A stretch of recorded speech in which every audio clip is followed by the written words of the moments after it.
Mao ni pinaka-highlight sa uphill challenge diri sa Sitio Talaod, Barangay Tikulon, Malita, Davao Occidental mga langga. So, kita nyo na mga gaw. Sige. Mao ni ilang highlight kini sa ilang uphill challenge mga gaw. Mga bata, uphill challenge. Una na ang YC 250.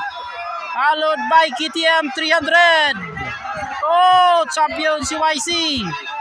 Disunod si Rusi 150. Hinay dot. Duot. Kane papa. Okay.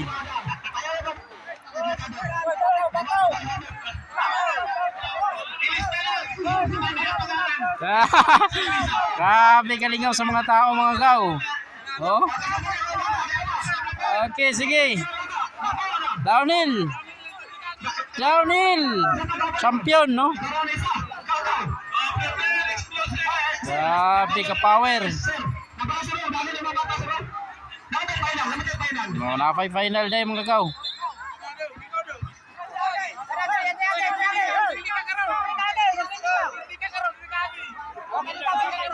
Downhill.